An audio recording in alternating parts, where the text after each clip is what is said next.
Hi, I'm Liv, and today I thought I would do a video, obviously. I thought I'd do a video of reading 1-star reviews of my favourite books of all time. Okay, let's get on Goodreads. I will of course be putting the reviews on the screen as well so you can read them as I'm reading. First, I feel like nervous. Do we go in the deep end and start with something I'm obsessed with, or we start with stuff that I like? I kind of want to start off the book that I like, but it's not like my number one that's gonna like actually make my heart hurt reading it. I want to do a romance. I'm thinking maybe Wild Love by Elsie Silver. I gave that book personally a 5-star. I really enjoyed that book. It's one of my favorite. I wrote a review. I literally wrote, like, if I had to write a perfect man, I would be creating a replica of Ford. I really enjoyed this book. I did put up a review. If you want to see that, go check out my Goodreads. I want to see a 1-star review. There are a couple, there's not many. I'm scared.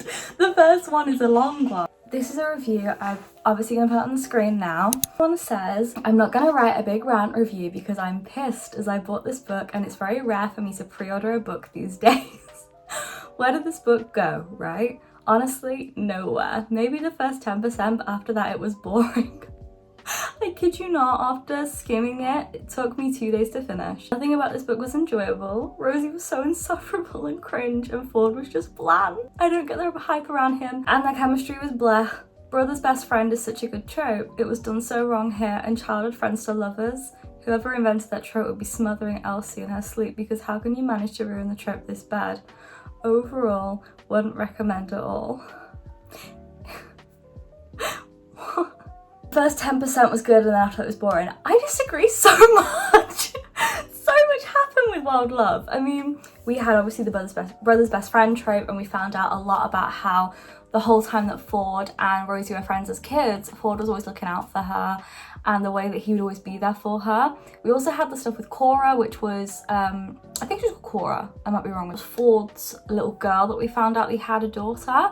That was a big storyline. And there was the big plot about like Ford and Rosie like revealing their love for each other, and then Ford trying to help Rosie with something that happened when she was the last place she worked. I thought my hair looks really weird around the front. There was loads that happened in that book. What are you chatting? This quote was said by the 12-year-old on page 11 right after the male main character stated the same 12-year-old that he'd never effed Monica Adams. Immediately no. What about a paper Dixie cup, a Petri dish, a sterile tube? You F any of those for a few books at any point in your life?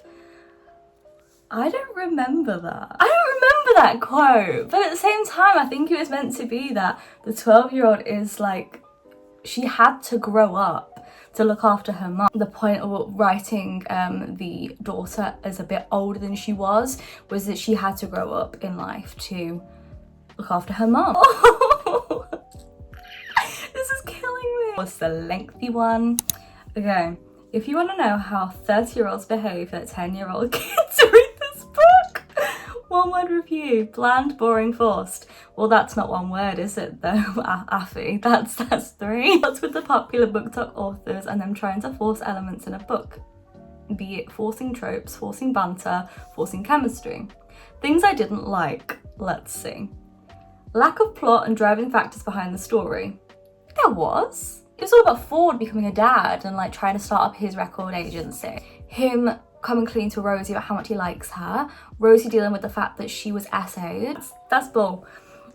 Immature main characters. People forget these books are not meant to be works of art that are like going to be a classic in a few years. They're meant to be fun, and they're meant to be things that you can read and be like, oh, I loved reading that. Zero character development. Too many plot holes. The male main character, his character lacked depth and was way too nice for me. Also, this man has more mood swings than a teenager during her periods. To unpack that, the fact that this person said his character lacked depth and was way too nice for me. Are you wanting a guy that's horrible and trash? Why are we wanting guys that are horrible to our main characters, to our female main characters? We want guys to be nice. We want that in our lives. I never want to date someone who's horrible to me. I will always want the nice guy. And that is why I'm with Sam. Annoying female main character, whenever she opens her mouth, it pisses me off. I feel cringe how she used her boyfriend for no reason half the book.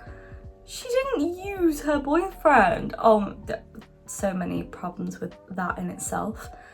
Execution was all over the place and messy. Things weren't enough. The author had to force a third act breakup. After 80%, I just wanted to get over this book. Oh, I forgot about wild and love. Both things were non-existent. The amount of spice scenes in this book, and you seriously think that there's no wildness. And love, I mean, there's the whole fact that he kept her diary all those years. Like, shut up. Obviously, everyone's opinions are their own opinions, and you do you. I'm just reacting to these. Okay, next book. I kind of feel like I want... Seven Husbands of Evelyn Hugo. I ended up rating this book a whopping 5-star. I really love this book. It's got a very small amount of 1 stars, but let's see anyway. Okay, let's read this one. Oh, let's not. Who has the time to read all that? No, thank you, not me. Okay, so this one we have. What a plain read. The writing was annoyingly dull. Evelyn might be the figurehead of overhyped characters in women love women romance novels. I liked her, sure, but not in the way the author so desperately tried to make her out to be, by praising her for this and that instead of showing you why and how Evelyn Hugo has come to be such an amazing and revolutionary woman. The final twist was also very obvious and unexciting. I don't get the hype. We so often find ourselves praising storytellers where in fact we just need some good hecking writers. I am so lost. Did we read the same book? I thought that the Seven Husbands of Evelyn Hugo book was amazing. I felt like the character just was so flawed, but also had her good points as well. Like, she had so many good and bad things going for her. She really did try and do her best in a time that she wasn't accepted. She wasn't accepted to be herself, and she tried to use her sexuality to her advantage. Like, the fact that guys found her sexy and the fact that she was such a known person. And I thought that it was such an interesting book. But the fact that a lot of people on here are saying that it was so, like, bland is shocking. I deeply disliked just about everything this book served up. Brilliant. The concept was interesting, but the execution was so ham-fisted and repetitive, I wanted to scream. What? One of the worst examples of telling, not showing, that I've ever encountered. Characters are really caricatures. I admit to skimming a great deal the second half of the book and was amused at the ridiculous secret Evelyn was hiding from Monique. Right, if you skimmed the second half of the book, you have no right to have an opinion on the book, because the second half of the book made the book everything and more. So if you skimmed that, that's on you, hun. Like, that's not anyone else's issue. Next one. It's all fun and games. This is all just me laughing at things, and obviously these people probably laugh at my reviews as well if they read them, because I'm like obsessed with these characters. Okay, I want another 5-star that I loved. I'd love to read 1-star reviews of books that I didn't like as well. That would be well fun. Should we do In My Dreams I Hold a Knife? This is one of my favourites. Another 5-star review for me. Let's have a look. This one has 498 1-star reviews.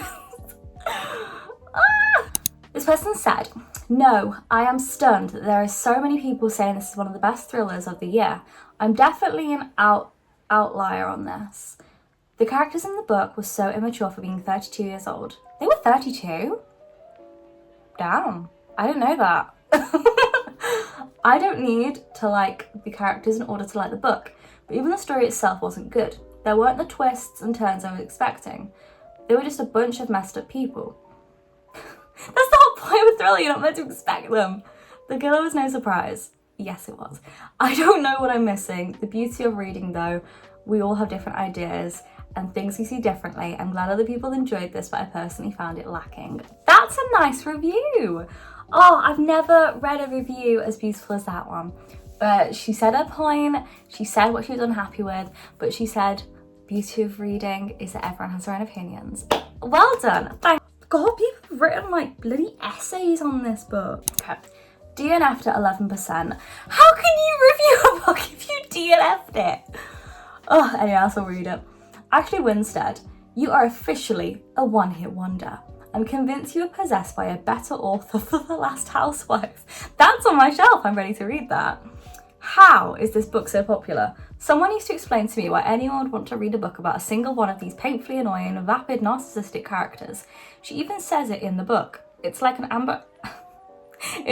Abercrombie ad came to life and started talking. They weren't even interesting or morally grey characters. Every single one of them, aside from the presumed murder who was halfway decent, it was so douchey. All you want to do is punch them in the face every time they speak. I hope they all get murdered in the end. I really do. That is such an angry review. It's not that deep.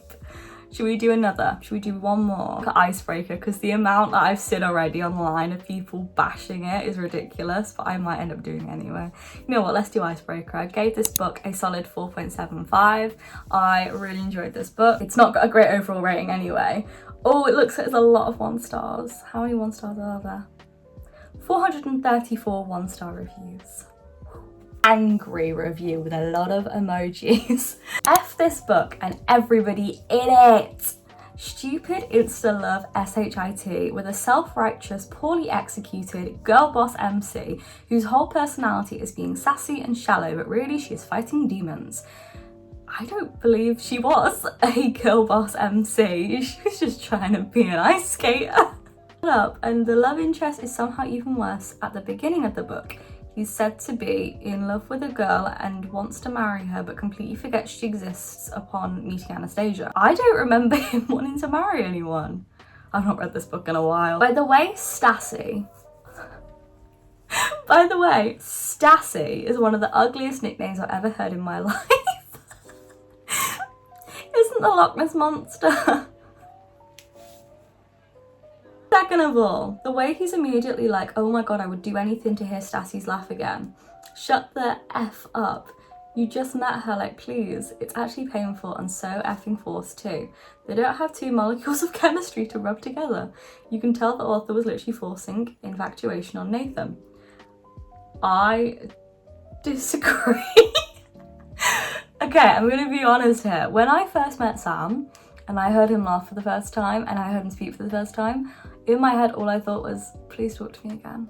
Please laugh again. I want to speak to you again, because I was so smitten. I was so infatuated. So the whole like, oh, I want to hear her laugh again was forced. You just met her.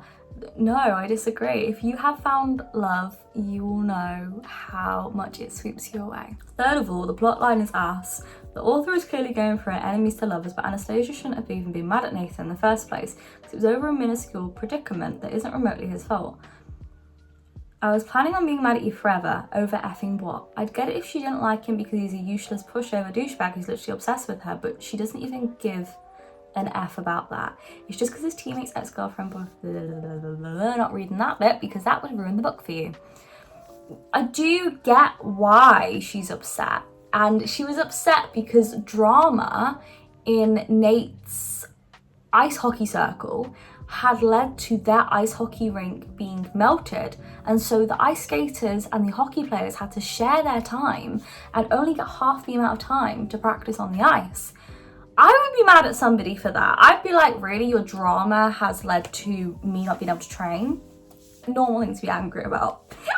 Okay, I'm not gonna read the ending because I disagree with it like massively. Like that just went a little bit too far with the ranting, and the ending isn't funny of that comment. So the first half was, the ending was a bit like, oh, getting a bit too far there.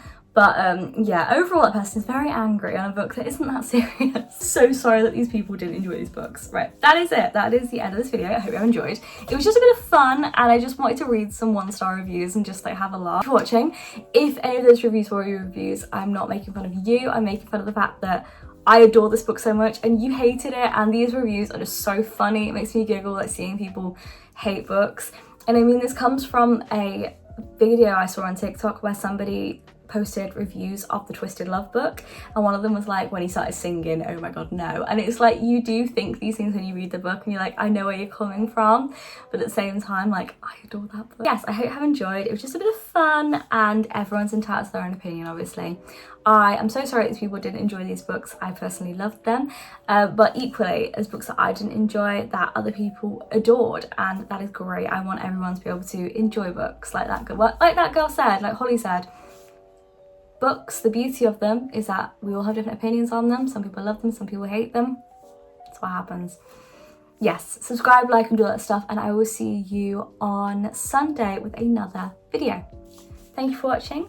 Bye!